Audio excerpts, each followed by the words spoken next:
सबको नमस्ते। योगेश्वर श्री कृष्ण अर्जुन को समझाते हुए बताते हैं कि हमें कैसे कर्म करने चाहिए और कोई भी व्यक्ति बिना कर्म के क्षण के लिए भी नहीं रह सकता। भले ही कोई ये कहे कि हमने अपने आप को संसार से मोड़ दिया है, इसलिए हम कर्म नहीं करेंगे। कर्म नहीं करेंगे मतलब उनका यही रहता है कि हम संसार में रह कर के कोई कर्म नहीं करना चाहते, क्योंकि कर्म बंधन का कारण बनता है। परंतु योगीराज श्री कृष्ण एक बात कहते हैं कि कर्म का बंधन कब होता है? जब व्यक्ति फल के प्रति आसक्त होता है, जब वो कोई कर्म करता है तो वो उसके लिए बंधन का कारण बनता है।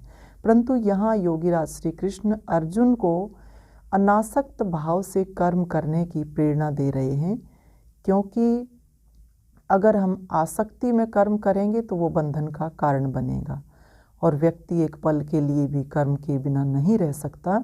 तो उसको समझाते हुए यही बात कह रहे हैं कि जब व्यक्ति अपने ऊपर संयम करके चलता है, कि ये कह दें कि हमने तो अपने आप को, अपनी इंद्रियों को विषयों से रोक दिया है, परंतु अगर मन में उन विषयों के प्रति वासनाएं भरी हुई हैं, उनका चिंतन बार बार करते रहते हैं, तो अगर ऐसा व्यक्ति अपने आप को कर्म से हटा रहा है, ये कह रहा है कि मैं कर्म नहीं कर रहा हूँ, तो वो कहीं ना कहीं अपने आप को धोखा दे रहा है। ये उसकी कर्म के प्रति बहुत गलत धारणा बनी हुई है, क्योंकि ऐसे व्यक्ति को मिथ्याचारी कहा है।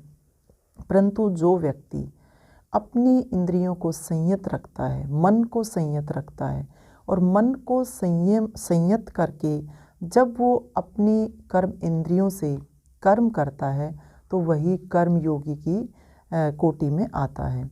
तो आगे यही बात योगेश्वर श्री कृष्ण अर्जुन को समझाते हुए कहते हैं कि हे अर्जुन, तू अज्ञानी मत बन, तू कर्म कर। और कैसे कर्म कर? नियतम कुरु कर्म तुम ज्यायो है कर्मणः शरीर यात्रा अपि चैते न प्रसिद्धेत अकर्मण। कि तेरे लिए जो कर्म नियत है, यानी जो कर्म तेरे लिए निश्चित किया गया है, जो तेरा स्वधर्म है, वह कर्म तू कर। क्योंकि कर्म करना कर्म न करने से अच्छा है। और आगे क्या कहा है कि बिना कर्म तो यह जो शरीर की यात्रा है, यह भी नहीं चल सकती, अर्थात शरीर का निर्वाह जो है वह उसकी भी सिद्धि नहीं मिलती।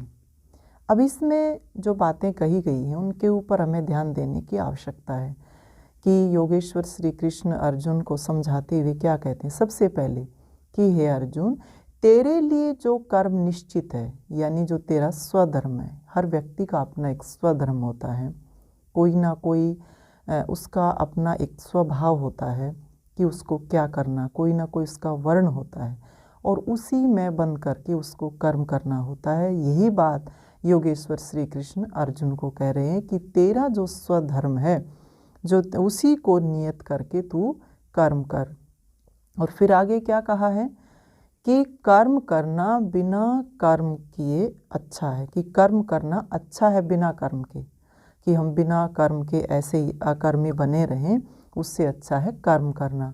और तीसरी बात कही कि बिना कर्म किए तो ये शरीर का निर्वाह, शरीर की जो यात्रा है वो भी पूरी नहीं होती, अर्थात जो शरीर हमें मिला है उसकी भी सिद्धि जो है हमें प्राप्त नहीं होती, उसका भी तात्पर्य जो है वो पूरा नहीं होता। तो इसमें जो बातें कही गई हैं कि तेरे लिए जो कर्म निश्चित है, अब यहाँ जो बात कही, कर्म और अकर्म दो शब्द यहाँ पर आए हैं। अब कर्म योगेश्वर श्री कृष्ण की नज़रों में क्या है कि कर्म वो है जो अपने कर्तव्य को समझ करके व्यक्ति बिना फल की चिंता किए और उससे अग्नि में कूद जाता है, चाहे वो कितना भी मुश्किल क्यों ना हो, कितना भी कठिन क्यों ना हो।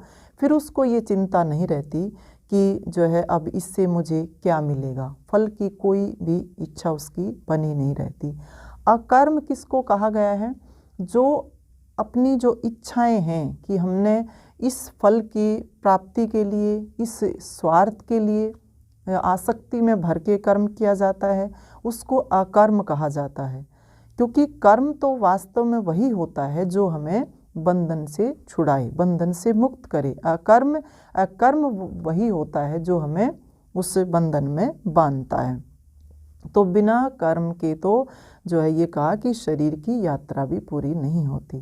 तो ये जो बातें इसमें बताई गई हैं, तो व्यक्ति जो है इसमें एक ही बात को जो है सोच करके चले कि देखो जीवन में बहुत सारे मोड़ ऐसे आते हैं कि कार्य करते करते करते करते जब चुनौती हमारे सामने आती हैं, पहले भी इस बारे में विचार किया है, चुनौतियां आती हैं और उस चुनौती से बचने के लिए जब हम पलायन करते हैं, और पलायन इस रूप में करते हैं कि उसको छोड़ के कि हम अगर ये कार्य करेंगे, ये इतना कठिन है, इतना मुश्किल है, हमारा तो जीवन संकट में फंस जाएगा, ऐसा जब भाव पैदा हो जाता है तो क्या होता है, उसका जो फल हमें मिलना है, उस कर्म का जो फल हमें मिलना है, उससे हम बचना चाहते हैं।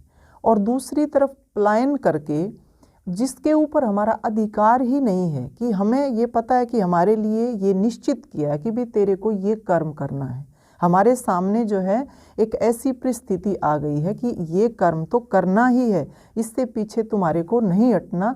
परंतु व्यक्ति जो है आलस में फंस करके, अज्ञान में फंस करके वो जो उसका फल है उससे बचना चाहता है कि पता नहीं क्या मिलेगा, कहीं मेरी मृत्यु ही ना हो जाए, कहीं मेरे शरीर को कोई नुकसान ना हो जाए, कहीं मेरे परिवारजनों को कोई कष्ट ना हो।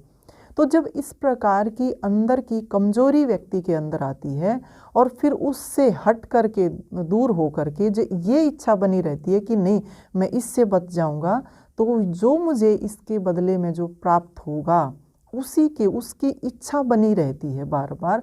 तो ये कहा उसके ऊपर हमारा अधिकार नहीं है, हमारा अधिकार तो केवल सामने जो परिस्थिति है, वो जो कर्म हम कर रहे हैं, केवल उसके ऊपर हमारा अधिकार है।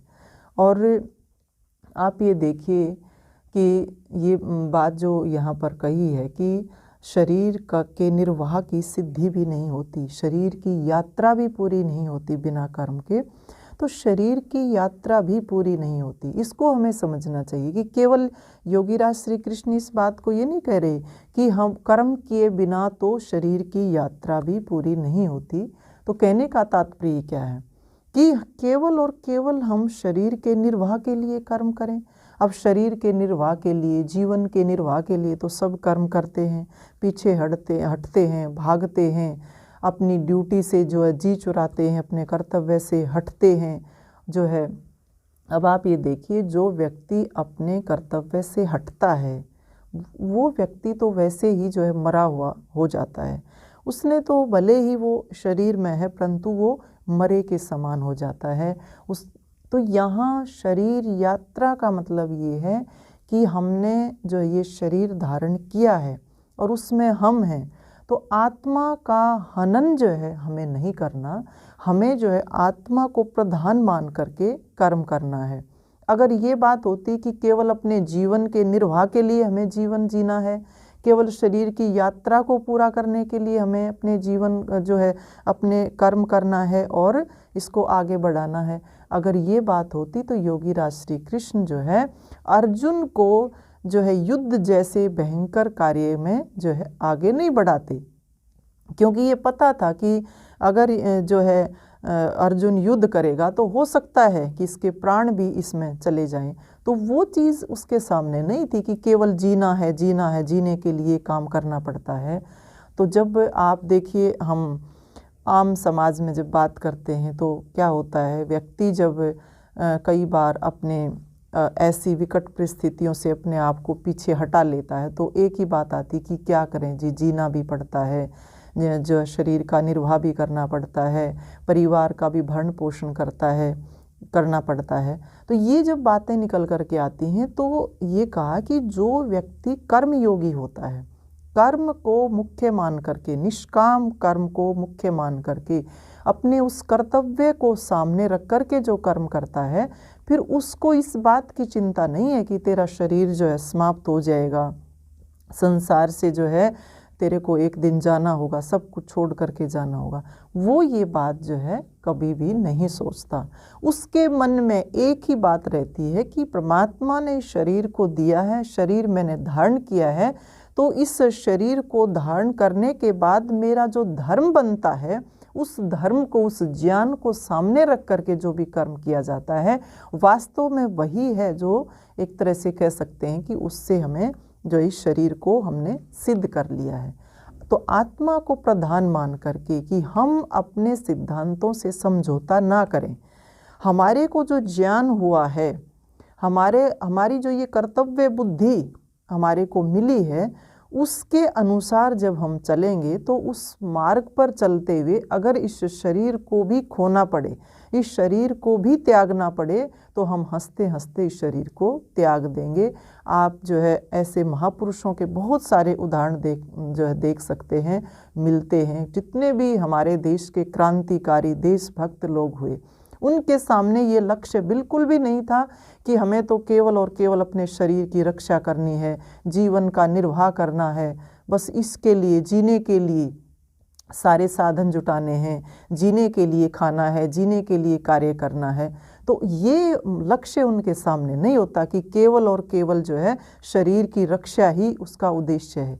ये उद्देश्य नहीं होता। उद्देश्य यही होता है कि जो मेरा ज्ञान है, जो मेरा एक स्वाभिमान है, जो मैंने अपने आत्मा के उस तत्व को जान लिया है, उसको मद्देनज़र रखते हुए, उसको उद्देश्य में रखते हुए जो मैं कर्म करूँगा वही मेरे लिए मुख्य होगा।